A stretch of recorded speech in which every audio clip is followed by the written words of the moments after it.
রাত তখন কত হবে? খুব সম্ভবত মাঝরাত পেরিয়ে গেছে। দিল্লির আকাশ আজ আর আগের মতো শান্ত নেই। বাতাসে ভাসছে টিয়ার গ্যাসের ঝাঝালো গন্ধ, আর চারপাশের নিস্তব্ধতা চিরে মাঝে মাঝে ভেসে আসছে সাউন্ড গ্রেনেড বা পুলিশের বুটের ভারী শব্দ। ল্যাম্পপোস্টের ম্রিয়মান হলুদ আলোর নিচে দাঁড়িয়ে থাকা শহরটাকে মনে হচ্ছে যেন এক যুদ্ধবিধ্বস্ত প্রান্তর। কিন্তু এই রাতের অন্ধকারের চেয়েও শক্তিশালী একটি জিনিস আজ সোশ্যাল মিডিয়ার কল্যাণে ছড়িয়ে পড়েছে পুরো বিশ্বের কোটি কোটি স্মার্টফোনের স্ক্রিনে। একটিমাত্র ফুটেজ, মাত্র কয়েক সেকেন্ডের একটি ভিডিও ক্লিপ। কূটনীতি আর রাষ্ট্রবিজ্ঞানের ভাষায় বলা হয়, কখনো কখনো একটিমাত্র ছবি বা একটিমাত্র ছোট ভিডিও ফুটেজ আস্ত একটি আন্দোলনের গতিপথ চিরতরে বদলে দেয়। ফুটেজটি যখন ভাইরাল হলো, তখন যেন পুরো ভারতের রাজপথে প্রবহমান ক্ষোভের প্রচণ্ডতা নতুন এক মাত্রায় গিয়ে ঠেকল।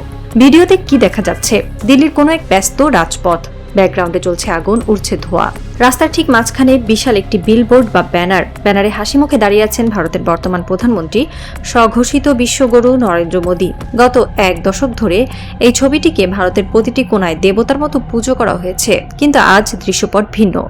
ভিডিওতে দেখা গেল ছাত্র জনতার মাঝখান থেকে একজন সাধারণ তরুণ, যার চোখে মুখে রাজ্যের ক্ষোভ আর বঞ্চনার ছাপ। সে তার পায়ের জুতো খুলে সজোরে আঘাত করতে শুরু করলো ওই বিশাল ব্যানারটিতে।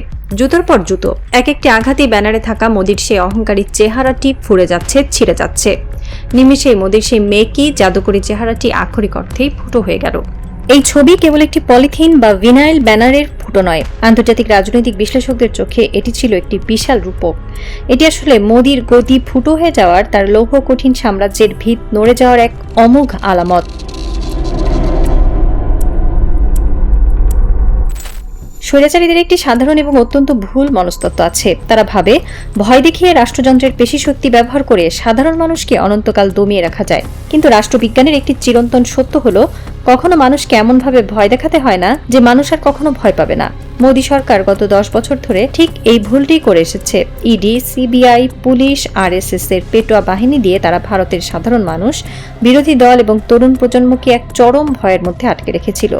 কিন্তু যখন বেকারত্বের জ্বালা, অর্থনৈতিক বঞ্চনা আর অধিকার আদায়ের লড়াইয়ে তরুণদের পিঠ দেয়ালে ঠেকে গেল, তখন তাদের ভেতর থেকে সেই ভয়ের জিনিসটি চিরতরে মুছে গেল। যে তরুণ আজ রাস্তায় দাঁড়িয়ে প্রধানমন্ত্রীর মুখে জুতো পেটা করছে, তার ভেতরে কি আর কোনো ভয় অবশিষ্ট আছে? নেই। রাষ্ট্র তাকে আর কি দিয়ে ভয় দেখাবে?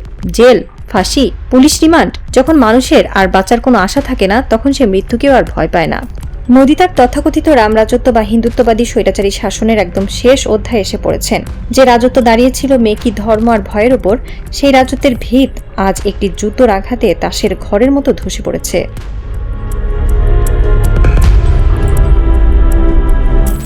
দিল্লির রাজপথের এই দৃশ্যটি দেখে আপনার কি কোনো চেনা শহরের কথা মনে পড়ছে?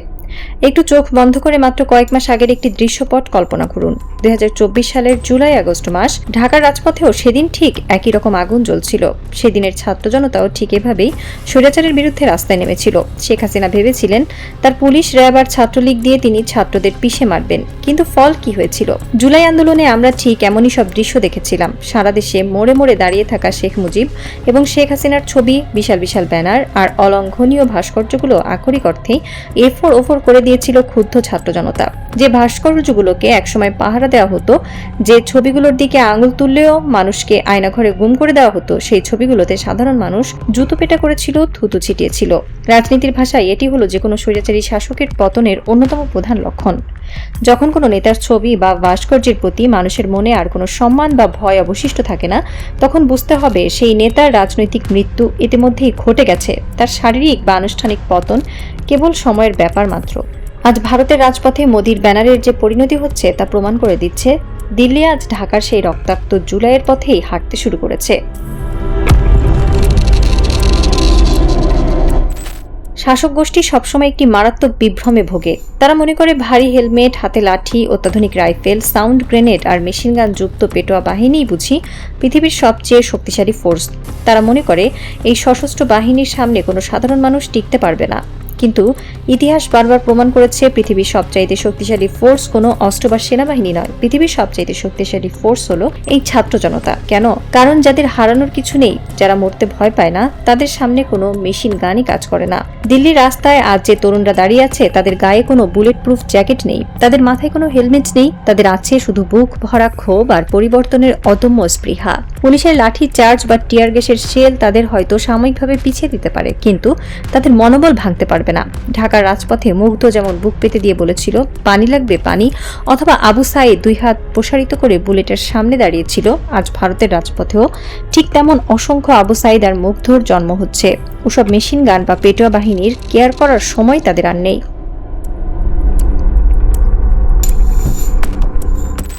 স্বৈরাচারের পতন ত্বরান্বিত হয় তখন যখন তারা লাশের ভয় দেখিয়ে মানুষকে দমাতে চায়। শেখ হাসিনার পুলিশ যখন গুলি চালিয়ে প্রথম লাশটি ফেলেছিল, তারা ভেবেছিল আন্দোলন শেষ, কিন্তু তাদের ওয়্যারলেস রেকর্ডেই পরে শোনা গেছে পুলিশের এক কর্মকর্তা আতঙ্কিত হয়ে বলছেন, স্যার, একটা গেলে আরেকটা আসে, যায় না, কঠিন সমস্যা স্যার। আজ ভারতের মাটিতেও ঠিক একই মন্ত্র উচ্চারিত হচ্ছে, একটা মরলে 10টা আসে। যে জেনজি প্রজন্মকে সবাই টিকটক আর ফেসবুকের ভার্চুয়াল দুনিয়ায় আবদ্ধ মনে করত, আজ তারা প্রমাণ করে দিয়েছে তারা ভার্চুয়াল জগতের চেয়ে রিয়েল জগতেও অনেক বেশি ভয়ঙ্কর। তারা আরশোলা বা ককরোচের মতো, পারমাণবিক বোমা মারলেও যেমন আরশোলা মরে না, তেমনি পুলিশের শত বুলেটেও এই প্রজন্মের বিদ্রোহের আগুন নেভে না।